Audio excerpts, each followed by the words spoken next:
Hi, thanks for dropping in.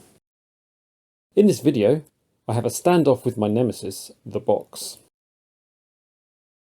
I recreate a 1980s indoor firework worm by unravelling paper, I discover what an on-off switch does, and I build a PC on a block of wood.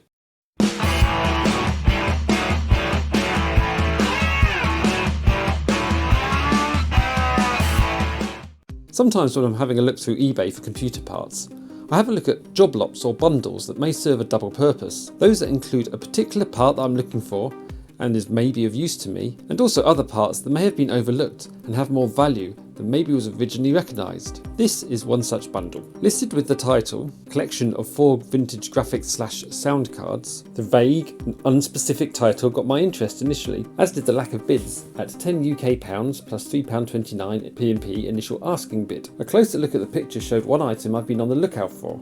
An old school sound card with an included game port. The reason for this is I picked up an old Microsoft Sidewinder Precision Pro joystick a while ago that uses an old game port for its input. So this would allow me to test that. I'll cover that in a future video. But in addition to 2 ATI Rage Pro Turbo AGP cards, I have to put to one side as I currently don't have a 3.3 volt AGP motherboard to test these on, but would be worth around a tenner or £10 UK if working.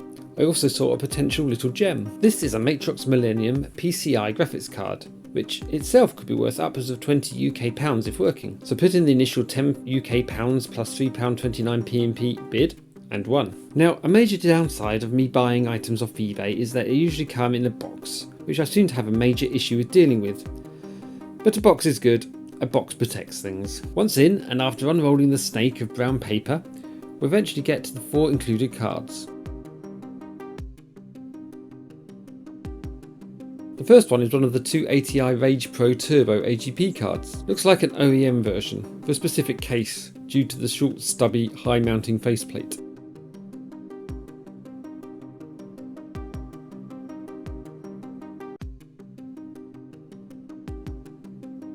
This second one is a similar card but appears to have provision to add additional RAM, although this one is missing the faceplate.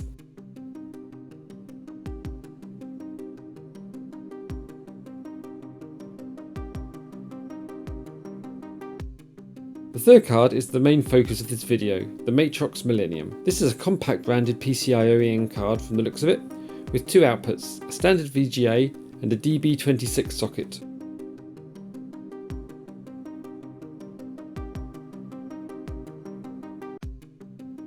And the fourth card is a PCI sound card with the all-important game port, which I'll be having a closer look at in a separate video.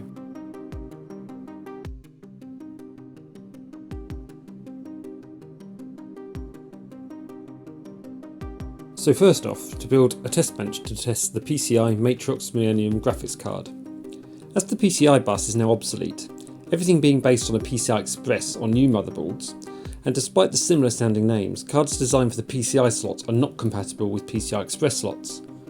Finding a motherboard with a PCI slot is slowly getting increasingly difficult. I do, however, have an old HP Compaq Socket 775 DX2400 motherboard, which I can use, which includes a single core Celeron 440 CPU and 2GB of RAM. Now, the Matrox Millennium was launched in October 1995, with either 2 or 4 MB of VRAM, expandable to 8 MB with an add-on daughter board. A quick look on my card suggests this is a 2 MB version, as it has 2 chips. It is also, as mentioned, a compact OEM card, which often came with reduced speed RAM deck at 175 MHz, but mine appears to have the full speed RAM deck at 220 MHz. This may be because this looks like a later card, as the chip was manufactured in the 22nd week of 1997, so around May 1997, a year and 7 months after the card was originally launched, even 9 months after the Millennium successor, the Mystique, had been released. This also explains why this is an R3 version of the chip, which can just about be seen under the sticker. This gives a 10 MHz speed bump over the earlier versions running at 60 MHz rather than the original 50 MHz clock.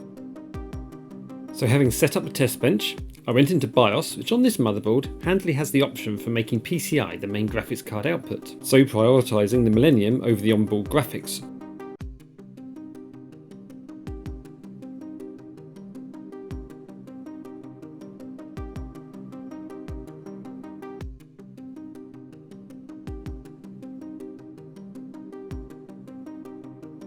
I plugged the card into the sole PCI slot on the motherboard, switched the monitor over to the card's output and nothing, no signal at all. I performed the tried and true method of taking the card out and looking at it quizzically and replacing it. That also failed to work. It was at this point that while I was taking a closer look at the card to see if there was any damaged areas, I noticed there were two dip switches. One of them labelled 1 for protecting the BIOS and the other labelled 2 for turning the VGA on and off. At the time, this was switched to the on position, which ironically means the VGA was switched off. Pushing this dip switch down to the off position therefore enables VGA. Yeah, that makes sense. Why would a VGA card have small little dip switches for turning VGA on and off? If you don't want VGA output from a VGA card, surely the easiest option would be to take it out of the computer, because you would have opened up the computer anyway to change the little dip switches. To me, seems to be in the same category as dehydrated water or inflatable dartboard. I guess there must be a reason for them, however, as the previous owner had indeed turned it to on, which meant the VGA was off. So if you know why you might want to turn the VGA output off on a VGA card, please let me know in the comments. So now, having turned the switch to off, which means it was on, surprise surprise, we get a signal. From this I booted into Ubuntu Linux, where when using the lspci command in the terminal lists all the connected devices, I can see the Millennium is being reported. Also, booting into Windows XP displays the card correctly. So there we are, a working later model Matrox Millennium, which should be worth upwards of £20 UK on eBay, which, after costs, should more than pay for the £13.29 I paid for the bundle, having given me two ATI Rage Turbo cards to check out in the future when I have a suitable hardware, and a sound card with a game port to allow me to check out the joystick that I've got. Please check back later to see how that played out. Thanks for watching. Please leave a like if you enjoyed this video, or a thumbs down if not. Please let me know if you've found dip switches to turn off the VGA on a VGA card on any that you own, and please subscribe to be told the instant a new video is released. Cheers!